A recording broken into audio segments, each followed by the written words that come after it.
I enjoyed Jojo's bizarre adventure Diamond is Unbreakable. Really, Josuke has such an interesting ability. The Angelo fight is still one of the best that came out of part 4 of Jojo. The overall plot is an interesting direction taken by the creator Hirohiko Araki. Having the story focus on a single town provided various stories that are either heart-racing or funny. However, I think that this actually hurt the final third of the anime, specifically episodes 25 to 39, and it comes down to how Kosaku Kawajiri, or more specifically, how Kira Yashikage was written. This video will try to iron out what I see as problems that could have been avoided if a different direction was taken. Before you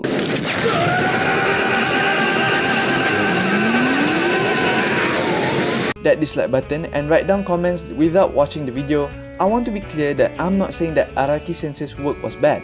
Far from it, it was really entertaining. But I think a different direction may help improve it.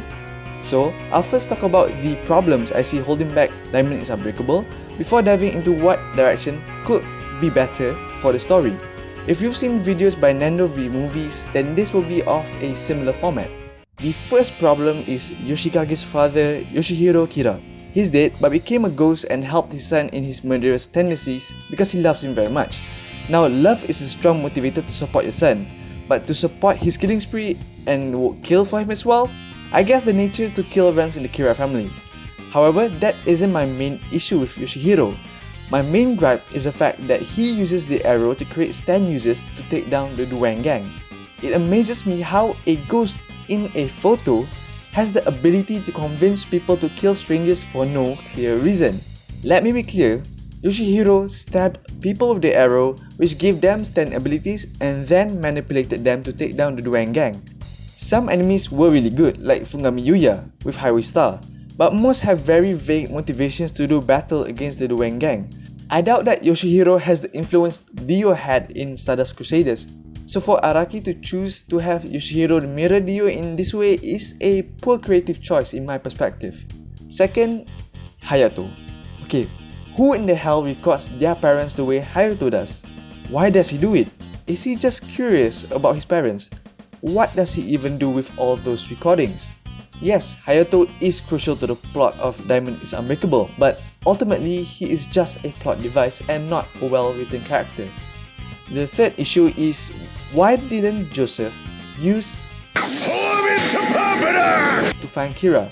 There are a lot of discussions online about why Hermit Purple was missing in action when Jotaro was looking for Kira, but I think it could have been used to great effect. Last but not least is Kira's wasted potential to develop more as a character. Now, this isn't really a problem, but something that I will definitely add on into the story.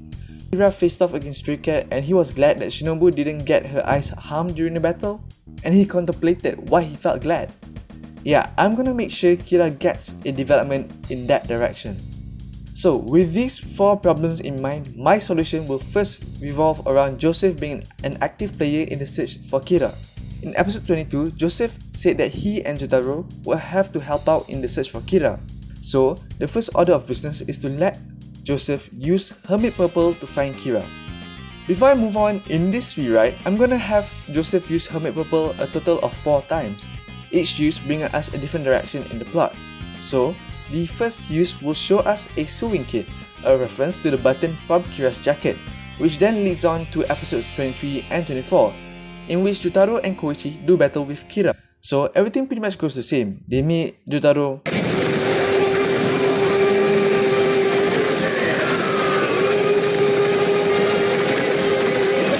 Kira escapes, and end of episode 24.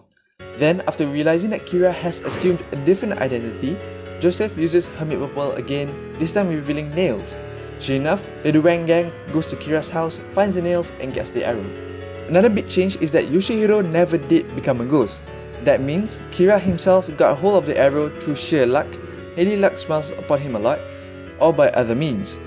I still haven't gotten to that part, but I want Kira to actively get the arrow and use it on himself. So, after getting the arrow, he stabbed himself and got Killer Queen. That will unfortunately mean that we won't get this epic scene.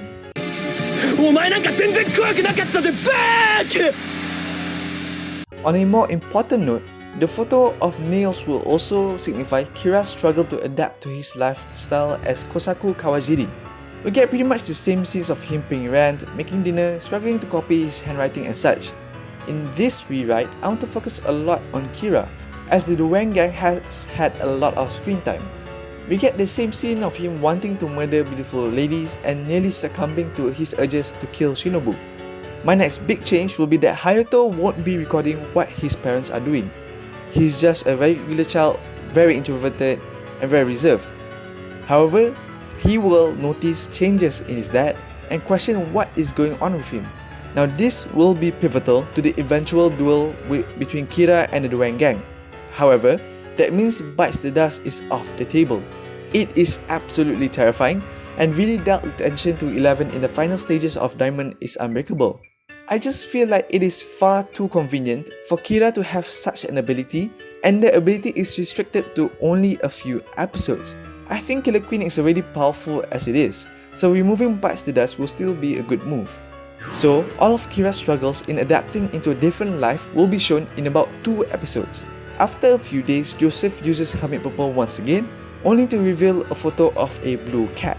Now this information spurs Rohan and Jotaro to get info about any blue cats in Morio, which will inevitably prove to be a venture. For Kira's story, we will have him meet Stray Cat, so the things that happened in episode 30 remains about the same, except for this scene. After keeping Stray Cat in the attic, I want Kira to actually contemplate whether he should care for Shinobu or not. Bear in mind that Kira has lived as Shinobu's husband for roughly a week at this time, with Shinobu growing more attached to him as days go by. Kira, who has never lived with a woman before, the hands don't count, will start feeling all these emotions. Empathy, gratitude, love. He still wants to kill, that won't change. It is too ingrained into him, but he feels that he wants to actually be with Shinobu.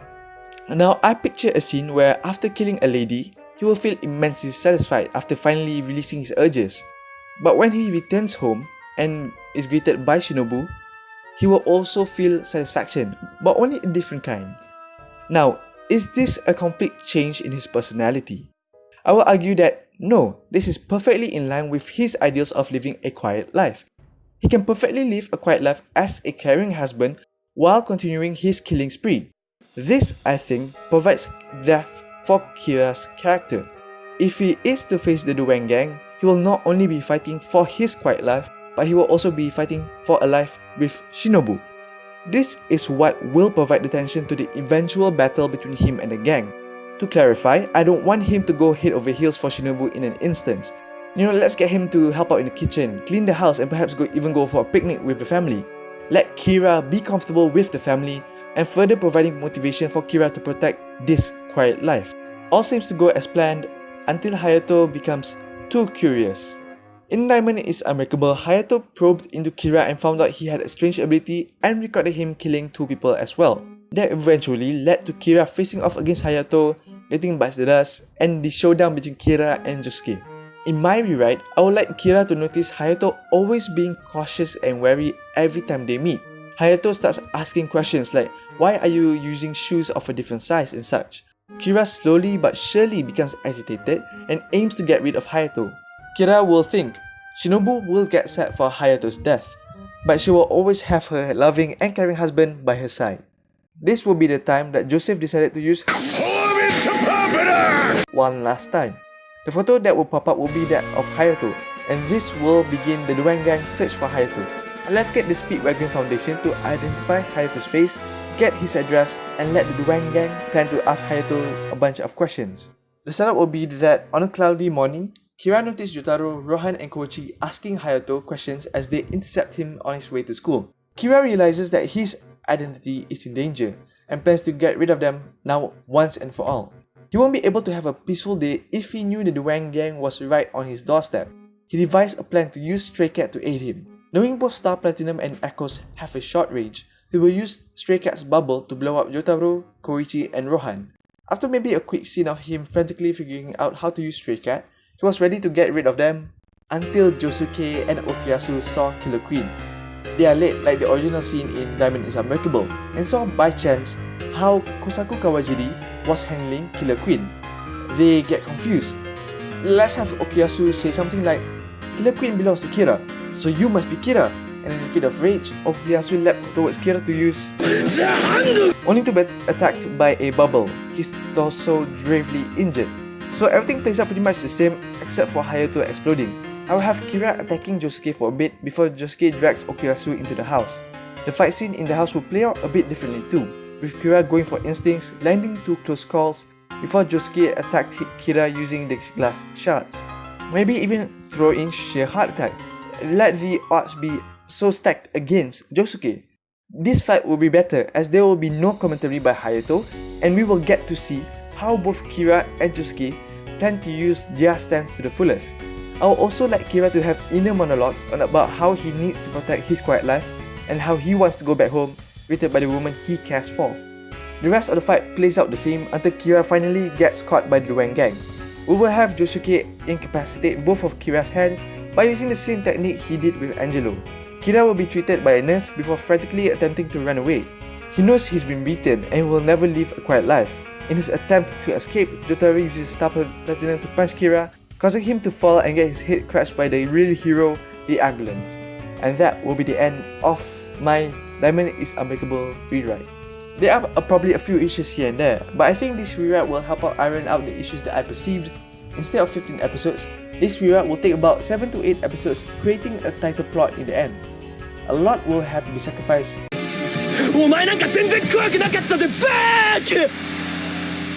think it will give Diamond is Unbreakable a better ending. With that said, thank you guys for watching. If you think I missed a few things here and there, please leave your comments down below. If you enjoyed this video, please leave a like, share this video to any of your Jojo friends, and do consider subscribing for more content. Thank you again for watching, I'll see you in a bit.